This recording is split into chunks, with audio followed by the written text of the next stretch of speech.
Hello everybody, and welcome back to my channel. It is a brand new year and I'm going to jumpstart this year with some great topics.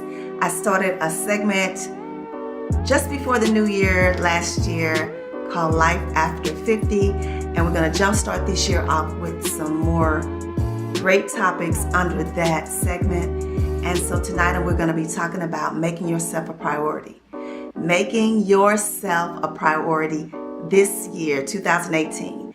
I think a lot of us middle agers, we get to a point of life where we stop making ourselves a priority. We put everything before us and we feel guilty. We feel like we're being selfish and that we're wronging others when we decide to do something for ourselves and make ourselves a priority. And I'm going to give you 3 reasons or 3 ideas as to why that happens, and maybe some suggestions on how you can change that and start making yourself a priority this year.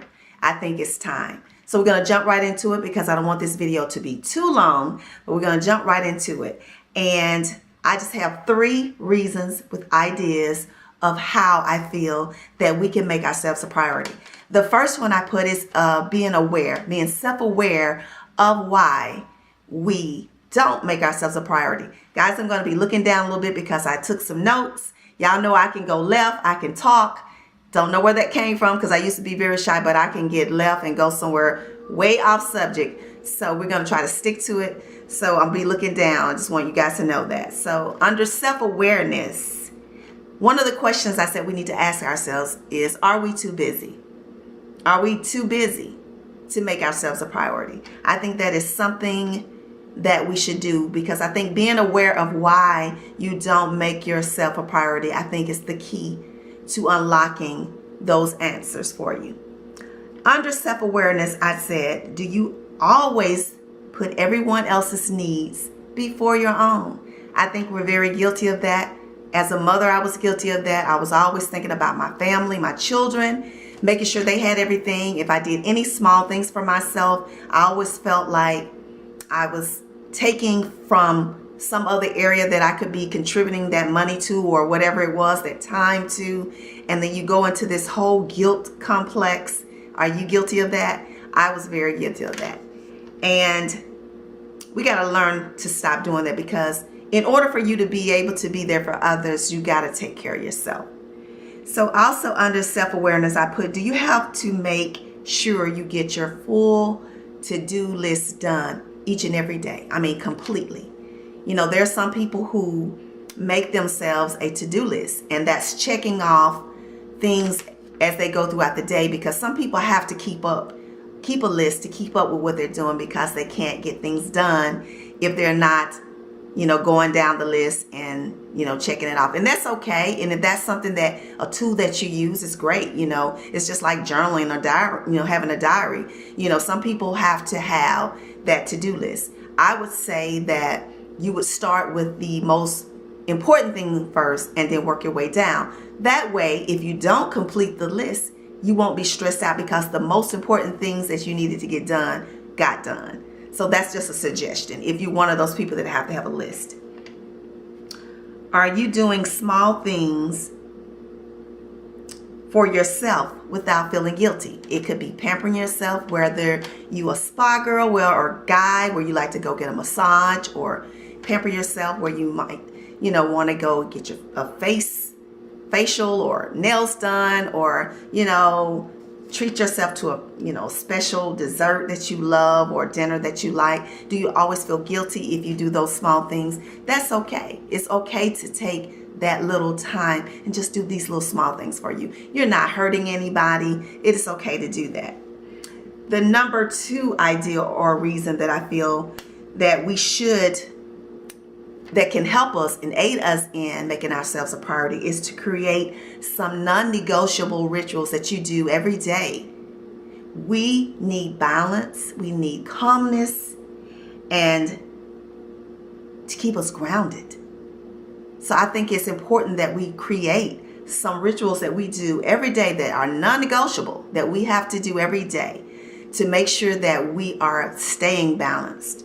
And it could be something as simple as a cup of tea in the morning. You know, guys, one of the things that I do, I wake up every morning around, well, my alarm clock goes off at 6:15. But I get up at 5:45. My body's just tuned to that. I give myself a 30-minute little downtime, whether I'm having a cup of coffee, whether I'm meditating or praying or reading or even watching the news or, checking emails or whatever, where I'm not jumping out of the bed, hitting the ground running into my day. I just need that little downtime to just get me relaxed so that I can get into this day. I think a lot of times we wake up with, I got this to do, I got that to do, and we just jump into the day running, and we're not balanced, we're not calm. So when you get to where you need to be, you're stressed out, you're like, okay, what I got to do? And, people are needing you here and there, they're calling your name, and your day could have started out calm with a hot cup of tea, nice hot cup of coffee. If you're a breakfast person, maybe fix you a nice breakfast, sit down and read the paper, or if you read it off the internet, just something that you do that kind of relaxes you to get you going smoothly into your day. I think that's a great way to start your morning, and that's non-negotiable. I think that's something that you should do every day, no matter what it is, whatever it is. It could be exercising. You could even start it the night before, exercise or stretch, so that when you wake up, you're not feeling as tight, you're feeling loose, and you're ready to get this day started. I think that's wonderful. As I said earlier, making that planning sheet so that you can keep up with the things that you need to get done, so you don't get off course or forget things that you need to do. I'm not a list kind of person unless I'm going to the grocery store. But as far as my day go, I don't have to keep a list of things I need to do. But if that's helpful to you so that you can not get off course, keep your little checklist. And as you do things, just mark it off. So by the end of the day, you can look at your accomplishments and feel like, I got through this day, and you're not stressed out. And that's making you a priority because it's keeping you from being stressed out. Turn your phones off, guys, a couple hours a day. That's very important. I think that's very important in this day and time because we so often have gotten so caught up in this internet and social media.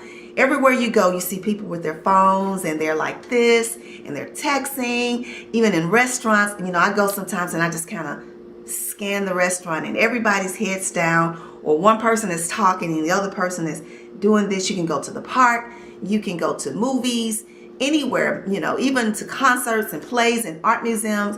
People are just into the technology. I think that it takes away from what we're doing. Even on the beach, I see people sitting under the umbrellas, texting on their phones. If we can just find an hour, if that's all you can, half an hour, if hour is stretching it for you, and half an hour where you can turn your phone off, enjoy that meal with your family, play a after dinner game with your children. They may like board games. You can play a game with them where you can actually be involved in the moment and not be worried about incoming calls, because sometimes our jobs follow us home and we're checking emails and we're trying to answer questions and things of that nature.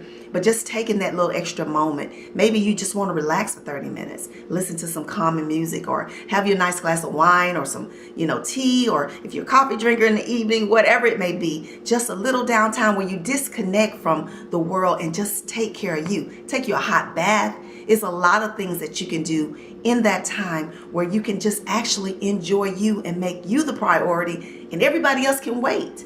It's okay to do that. It is absolutely nothing wrong with doing that. You will be a better person for yourself as well as those that you have to take care of and the things that you have to take care of every day in your life. I think that is very, very important. And the third thing that I put in this category of making yourself a priority is to simplify your life. I think that as you get older, that becomes important. As your house is empty, you have an empty nest like I do, and people are retiring, you don't have to have all of these things.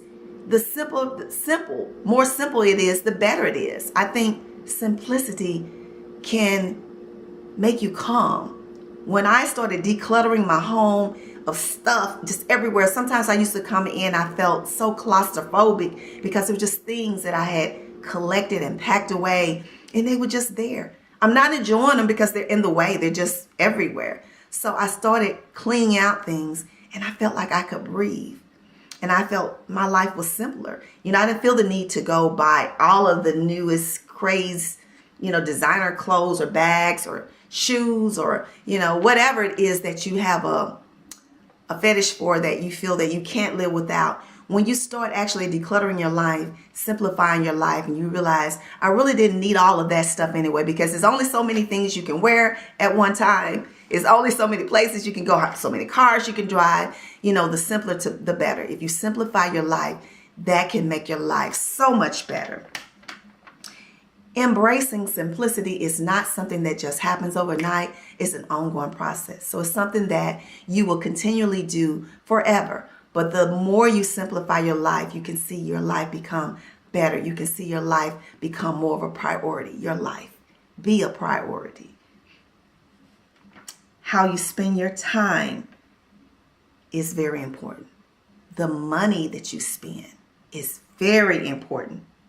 Don't always feel that you have to say yes to everything that everybody wants to do. Everything everybody wants you to do. Sometimes it's okay to say no. When you know you really don't like something, or you feel that it's just something that's going to stress you out, or something you absolutely just don't want to do, it's okay to say no sometimes. You don't have to feel the need to be committed to everybody's ideas. Sometimes you just want to take some moments for yourself. You could have had a long week and you're looking forward to a weekend of quietness, music, maybe time with your significant other, and then here someone calls you and say, I need you to do this, or can you come here and go here with me? Sometimes you just want to just spend time with your family or by yourself and just enjoy that moment. So it's okay to say, you know what, I wish I really could do that, but I really have other plans, so I'm not going to be able to do it. Walk away feeling okay, because you didn't do anything wrong. It doesn't make you a mean person. It doesn't make you ugly or wrong or any of those things. It's just making you a priority this time. It's okay to do that. When you make yourself a priority, you can be available for people. You'll feel energized. You'll want to do things. When you feel that you can get rest and peace in your life, and you don't always feel rushed to do things, simplifying your life creates that calmness, and it helps you to be a better person and make yourself a priority. Those are just a few things that I came up with that I feel that will help you. It has certainly helped my life. I know there are more. If you want to list them down below, please feel free to do that. But I think that as we get older, it's important that we make ourselves a priority. I don't think it's being selfish. I just think it's taking better care of yourself so that you can enjoy your life. I'm a giver. I love doing things for other people, but I do realize in order for me to be a better person, sometimes I have to take a moment just for me, and that's okay. So I hope that you enjoyed this video. If you do, please give me a thumbs up. Please like it and share it with others. If you're new to this channel, if this is your first time viewing me and you want to subscribe, I would love to have you be a part of this family. Please feel free to hit the subscribe button and become a part of this family. I'm going to have a whole lot of videos dealing with life after 50, fun facts, and just how to handle some of the things that we deal with at this beautiful time of life. I think this is like a wonderful time of life. As my father used to tell me, I'm enjoying it. I do have my moments where I feel, you know, the pressures of wanting to have people around and children in the home, but then I quickly say, you know what, I think I'm just gonna be okay with the visits. It's okay to do that, guys. It's okay to enjoy this part of life because we have given a lot in our lives. So it's okay to be able to make yourself a priority at this time. So I thank you so much for viewing this video and look forward to you guys coming back in again and visiting my channel. And until the next time, I wish you guys a wonderful night. Take care. Thanks again. Peace and love. And I'll see you in another video. Have a great one.